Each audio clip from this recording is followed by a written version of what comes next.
یکی دیگه وروی ان اسماعیل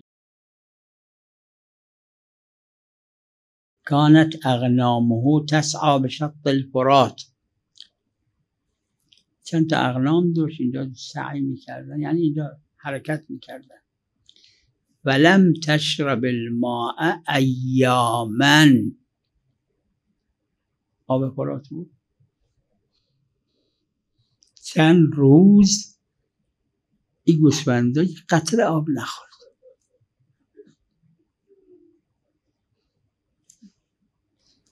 تشنه میشن، اذیت میشن.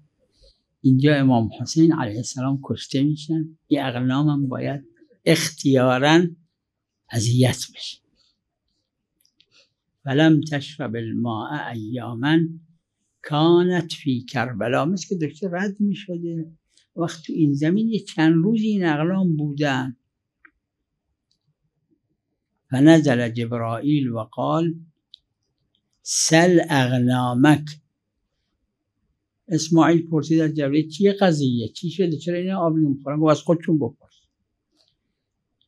سل اغنامک فاجابت، اغنام به اسماعیل جواب دادن ان الحسین یقتل هنا عطشانا فنحن لا نشرب من هذه المشرعه. اینجا یه فرات ما آب نمیخوریم، وقتی بیرون رفتیم جای دیگه فرات آب میخوریم.